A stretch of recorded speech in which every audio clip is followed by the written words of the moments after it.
Next up, we will have our championship round of debate. So, judges, are you ready? Audience, are you ready? Yeah, okay, good. Okay, so the question we ask in effect is, were lockdowns a good idea during the COVID pandemic? The specific wording of the resolution is, resolved, lockdown policy served Americans well during the COVID pandemic. Throughout the week, all of our debaters have had to debate both sides of this resolution, alternating back and forth. Some of them, there were 6 prelim rounds, so they did probably 3 on each side. Many more of our students who went further into the competition debated this 7, 8, 9 times and more. On both sides. So we've certainly enjoyed hearing you debate this, and we hope you've enjoyed debating it yourselves, even if it might be a painful time to kind of look back at. Our 2 final debaters, having been narrowed down for that initial field of 78, are Gabriel Zylstra. Gabriel, why don't you come up first? Gabriel, where are you? And Emma Lowe.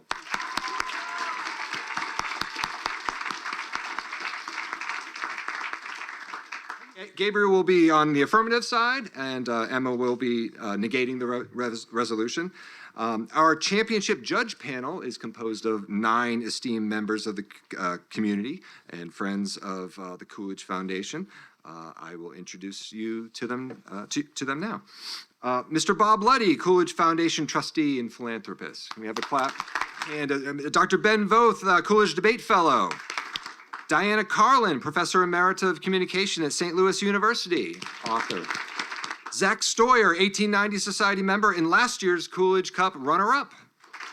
Jennifer Coolidge Harville, Coolidge Foundation trustee and great-granddaughter of President Coolidge and Grace Coolidge. Rejoice Sherry, site administrator for the President Calvin Coolidge State Historic Site. Good friend and Calvin Coolidge historical interpreter Tracy Messer. Recent law graduate Flora Lipsky. And federal judge serving on the U.S. Court of Appeals for the 6th District, Judge Chad Radler. This round will run more or less 40 minutes. If you are new to high school debate, I'll just alert you, especially if you're brand new to this, you're just kind of joining us from the public. There might be a couple of points during the time where the debaters are taking prep time, okay? And if we can just keep it more or less to a whisper while they do that, that'll be nice. So I will now turn it over to the debaters. You guys can get yourselves ready and then begin whenever you're. All right, well, hello, everybody. As you know, my name is Gabriel Zylstra. I'll be your affirmative speaker today. And thank you, judges, so much for giving us your time. We really appreciate it. And my name is Emma Lowe, and I'll be your negative speaker today. Again, thank you all so much for dedicating your time to us. Calvin Coolidge was known for his love of limited government, of individual freedom and laissez-faire policies. Yet, despite this, he recognized an important fact. Freedom is not unlimited. As the Lieutenant Governor of Massachusetts, he was faced with a crisis, specifically the outbreak of the Spanish flu, as soldiers returning from World War I carried the disease into the United States. And when confronted with this crisis, he followed a simple policy. He shut down, or in other words, locked down non-essential businesses, such as movie theaters and dance halls. Now, while these lockdowns are indeed unfortunate, they are a necessary evil.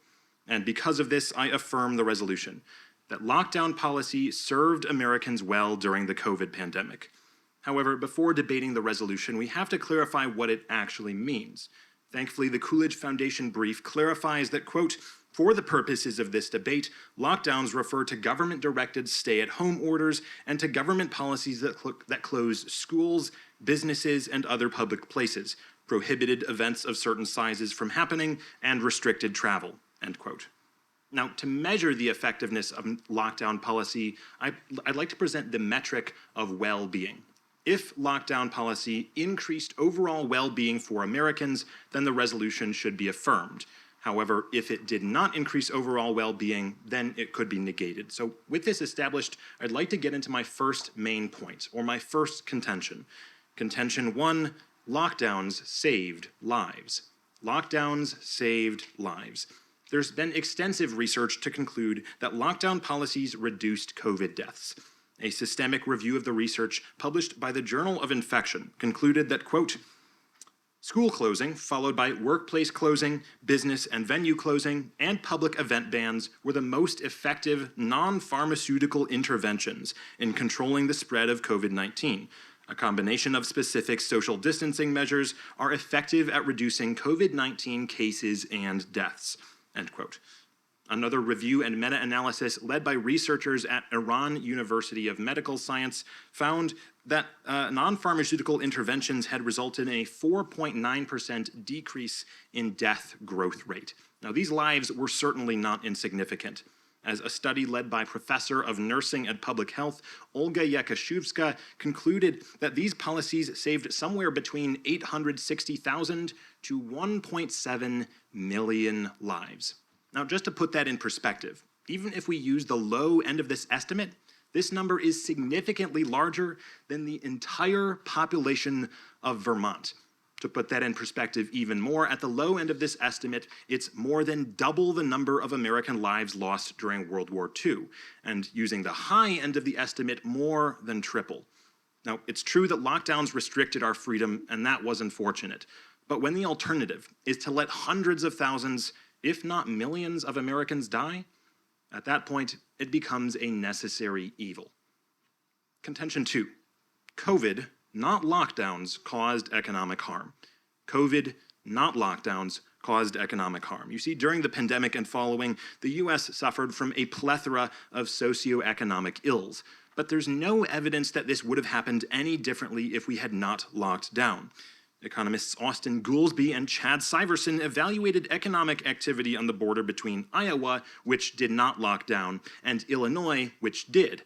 What they found is that economic activity fell at virtually the same amount on the Iowa side of the border compared to the Illinois side of the border. Similarly, finance journalist Joe Weisenthal tracked Chase consumer card spending across states with a stay-at-home order compared to those without a stay-at-home order. And once again, what he found was almost no difference between the two. Intuitively, it might seem like lockdowns would harm the economy because it stops people from going out, from participating in business, spending money, and creating employment. But the issue is that actually the same thing would happen even without lockdowns, because the key issue is the fear of the virus. People are afraid to go out, they're afraid to spend money, they're afraid to go to their normal place of employment. And this is something that's actually made worse when there are higher infections. Political and economic analyst Noah Smith explains, quote, in the long run, lockdowns might have even helped the economy. Countries that don't lock down will have higher infection rates, thus prolonging the fear and keeping people in their house for longer, end quote. Essentially, a period of social isolation is inevitable. The only question is whether or not we allow a contingency of people to extend this period and endanger others. Thank you. All right, I have 2 minutes for cross-examination. Yep. Perfect. All right, Gabriel, first of all, congrats on finals. I just have a couple of questions about your last speech. So starting off with, is economic harm the only way to measure well-being or not of the American people? No, it's not. Okay, sure. So we can measure well-being of the American people perhaps through how many children go to school or how their well-being serves in their home in terms of cases of domestic abuse, correct? Yeah, most of those would be relevant metrics. Okay. Perfect. Now, talking about your study that of 1.2 million lives saved. Now, are you arguing that this justifies lockdowns being implemented, looking at it from hindsight? Yes, because the question of the resolution is phrased in the past tense. Perfect. So that's the conclusion that the study reaches. Yes, and it wasn't 1.2 million. It was a range from 860,000 to 1.7. Okay. Okay, perfect. Thank you for the clarification. All right, now talking about your meta-analysis from Iran, was that using Iran-specific data or US-specific data? It was not using Iran-specific data. It was using data from across the world. Okay, so it was global data. Yes. Did all countries implement the same lockdown policies that the United States did? No, but what's helpful is to compare countries that did with countries that didn't. All right, but you would agree with me that different types of lockdown policies may have different types of effectiveness when it comes to reducing COVID. Sure, but I also talked about what the most effective interventions were, and those are the ones that are included within the definition in the brief of lockdowns. Okay, perfect. And talking about this study that said that they were more effective, did it ever state how much more effective these measures were than, say, other measures? The piece of evidence I read didn't say specifically how much, but simply that those were the most effective. Okay, perfect. And one last question for you is talking about your second contention that if COVID, not lockdowns, caused economic harm. Are you arguing the short-term economic harm or all long-term economic benefits or harms as well? I think in the short term, it was roughly the same. In the long term, it might actually be better to lock down. But once again, we don't really know exactly how it'll play out in the future. Okay, perfect. Thank you for your answers. And if my panel of judges is ready to go? All right, I'll get started. Quote, I think we would have done everything differently, end quote. California Governor Gavin Newsom recently conceded to NBC that the criticisms of his state's COVID-19 lockdown policies were legitimate in hindsight. Now, much of the rhetoric of my opponent is focused around an all or nothing framework.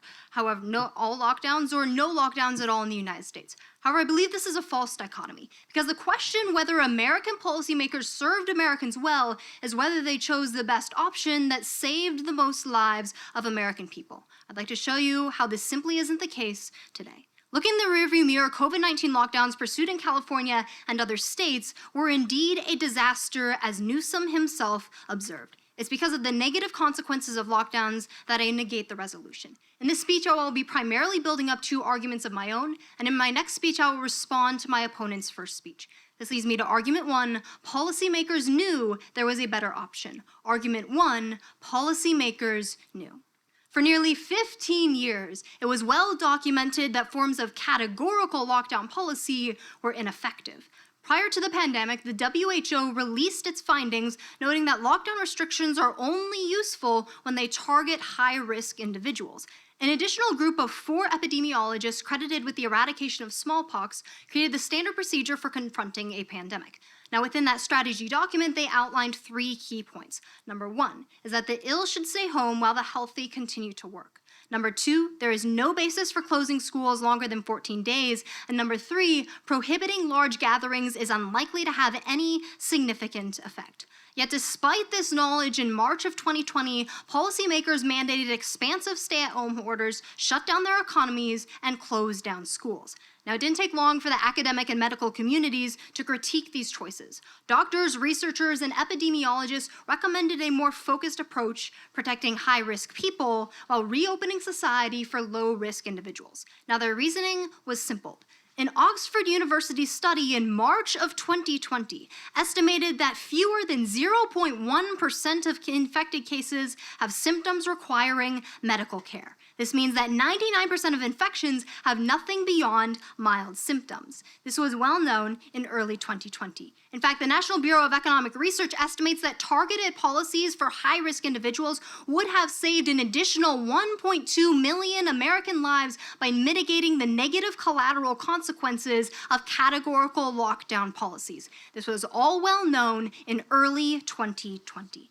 Yet despite this information, the government continued to bring a sledgehammer to surgery instead of a scalpel. Now, the impact of these policies is seen in my second argument for you. Argument 2, these failures killed millions and costed trillions. They killed millions and they costed trillions. In the summer of 2020, an epidemiologist and 3 economists published an article noting that lockdowns cost $1.1 trillion every single month, resulting in lost lives due to the increase in suicide, substance abuse, and stress-induced illnesses.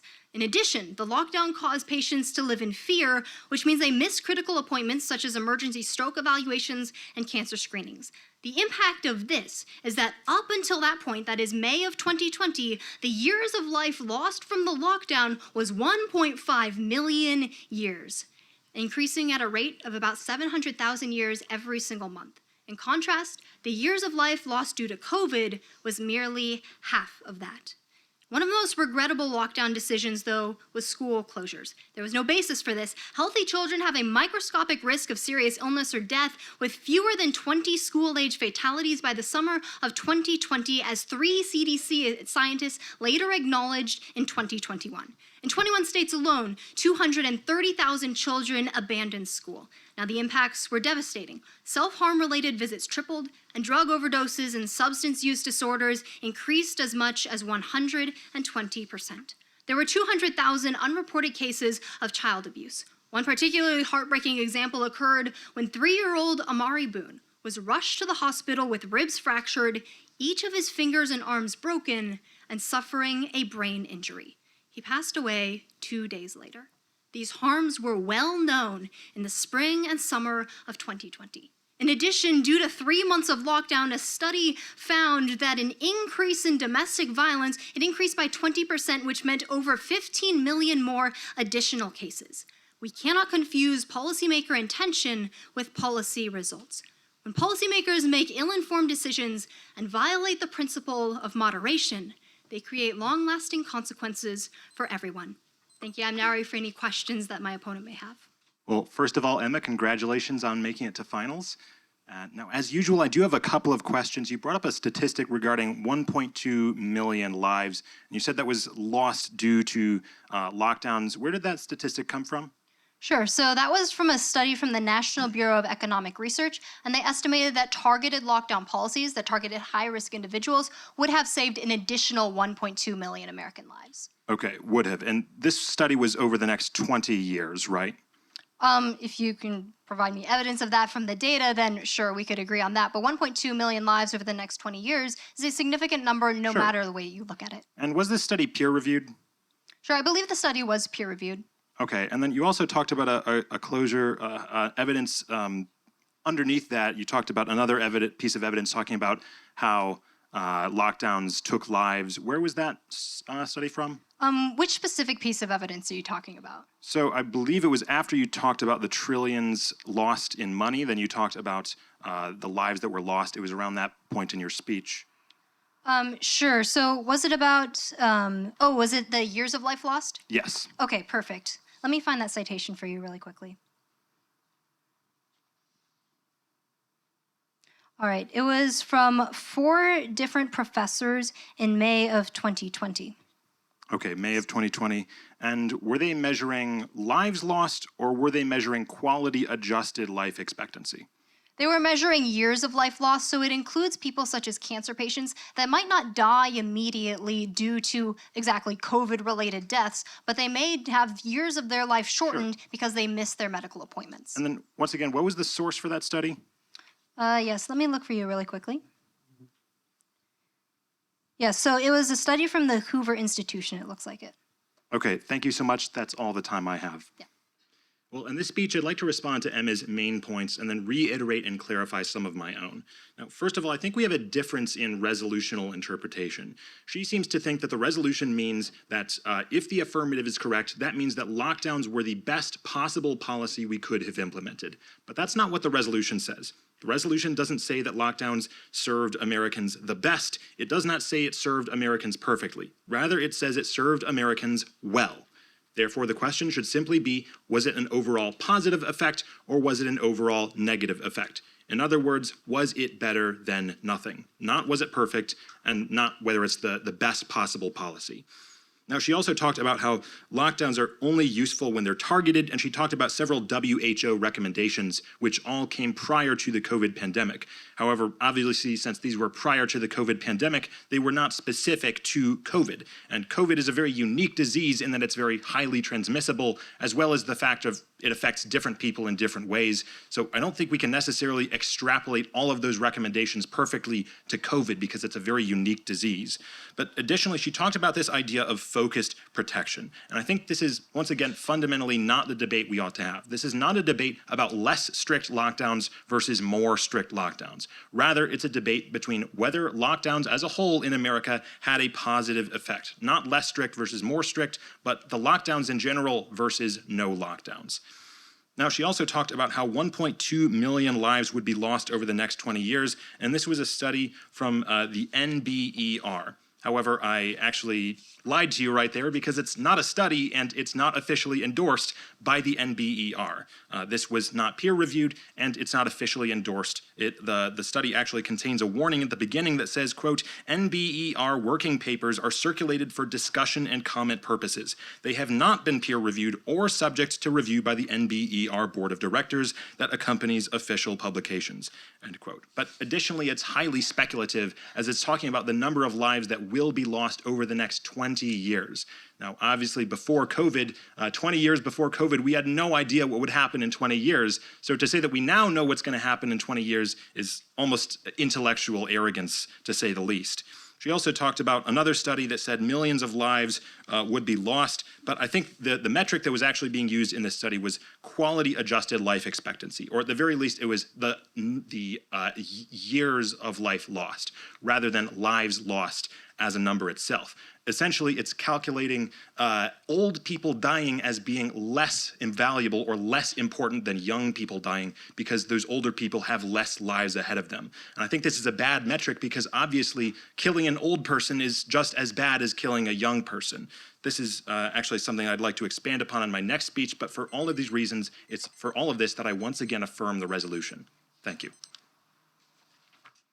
Calvin Coolidge did indeed live through the Spanish influenza, but he faced a very different pandemic than the one that faced us today. That is, the Spanish influenza targeted young people. It didn't just target the elderly. Whereas with coronavirus, we knew from the early months of 2020 that high-risk individuals were segmented within a very specific portion of the people. I have several responses to the affirmative arguments. Now my first response to his first contention of lockdown saved lives is a 99.65 survival rate, a 99.65 survival rate. Now, a review of 2020 data, mind you, data before even a vaccine was implemented, shows us that survivors of COVID-19 was at a 99.65 survival rate. In other words, it had high transmission but low impact, which means that targeted prevention measures would have saved many more lives and had the exact same benefits for the American people in saving lives that lockdowns would have saved. I'm not here to argue that lockdowns never have a place in American public policy, but rather that policymakers knew what the right option was and they refused to choose it. He said that coronavirus was unique and that they had a general playbook. Well, if you have a general playbook for addressing pandemics, when a pandemic comes along, you don't throw out the entire playbook. You go with what you know is proven to be effective, and that is targeted lockdown policies. We knew COVID was like influenza. The pandemic playbook was specifically for influenza-like pandemics. Now, we presented to you several studies. The first study said that lockdowns are effective. Now, first of all, there's no measure of how much more effective, but secondly, I'd argue they can be effective, but the most effective form of lockdown policies are targeted lockdown policies. Secondly, he presented a study that showed that mortality decreased by 4.9%. I'd argue that's a global study, and we're talking about American policies here. Thirdly, he presented a study from Olga Yakushova, but her conclusion, according to an article in January of 2020, said, quote, "The decision to use lockdowns is much more nuanced, and the research shouldn't be used to justify lockdowns now or to retroactively endorse that approach," said health economist Olga Yakushova, end quote. The researcher herself admitted that because lockdowns have collateral consequences, those numbers alone shouldn't be enough to justify an affirmative ballot. He stated in his second contention that COVID, not lockdowns, caused economic harm. I'm not necessarily talking about economic harm here. I'm talking about harm to the American people, which is shown is cases of domestic abuse. It's our education system faltering. And in fact, due to our education system faltering, we'll see a $31 trillion impact on our GDP in the next century, and also a 5 to 6% decrease in wages for those children who are impacted by COVID. Now, he stated that my study wasn't peer-reviewed, but I believe it illustrates all of the collateral that I have shown you, is that all of the collateral due to COVID has much more consequences than merely examining those numbers. He also stated that years of life simply isn't valid, but it includes people who die due to lockdowns and don't die due to lockdowns. In other words, in a holistic review, lockdowns are much more costly. Thank you. Well, in this speech, I'd like to wrap up my side of the round by bringing up some important responses and then boiling the round down to a couple of main voting issues. Now, first of all, Emma talked about how there was a 99.65% survival rate. Now, first of all, she didn't actually cite which study this came from, so I'm not exactly able to scrutinize exactly what the methodology of this study was. I'm not really aware where this number is coming from, and that's kind of a pattern you'll see throughout her speech. But regardless, even if this was the case, we do know that 1.2 million people lost their lives, and this is according to information within the Coolidge brief. And so regardless of what the percentage of survival was, the fact that many, many people were infected means that many, many people died, and many, many people would have died if we had not slowed infection as we did.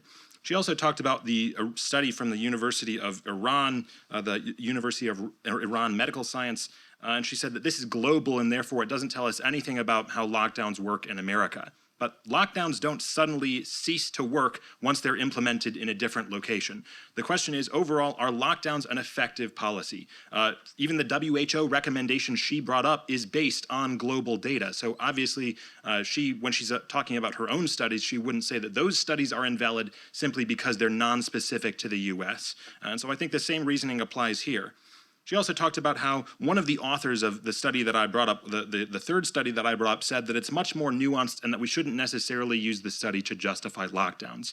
Now, this is the personal opinion of one of 4 researchers involved in the study, but the issue is not the personal opinion of the researchers. Rather, the reason I bring up this study is the data that it presents, the facts that it presents, the raw data. That's what matters, not the personal opinion of these researchers. And additionally, it's only one of 4 researchers. Now, she also talked about how we need to use focused protection. However, she didn't really bring this up in her last speech. She didn't respond to my criticism of focused prevention, and she didn't really explain why that's actually relevant to this debate round. So I think to clarify, the first voting issue is that it's not lockdowns versus less strict lockdowns. It's lockdowns versus no lockdowns. The question is, were lockdowns an overall positive effect? Did they have an overall benefit to Americans, not whether they were the perfect policy? But additionally, she did not respond to the criticism of the 2 studies that I issued.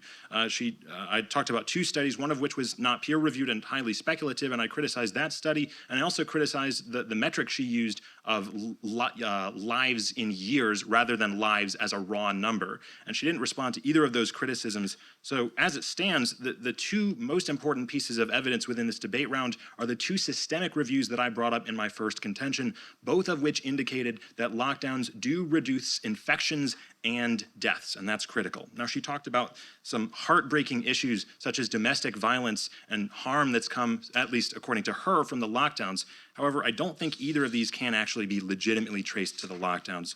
First of all, she talked about some horrific stories of children being abused, but she didn't exactly explain how this was linked to lockdowns. So unless she actually is able to do that, I don't think this is really relevant to the round. But then also regarding the issue of domestic abuse, this is actually something that's not really supported by data. A study published in the Journal of Urban Economics finds, quote, although we confirm prior reports of an increase in domestic violence calls for service at the start of the pandemic, we find that the increase preceded mandatory shutdowns and there was an incremental decline following the government imposition of restrictions, end quote. In other words, this increase came before lockdowns, so it cannot be attributed to lockdowns. Rather, it's likely simply due to COVID itself, and this is a pattern you'll see with all of these harms. So that's my second voting issue. The harms have been misattributed. The harms have been misattributed.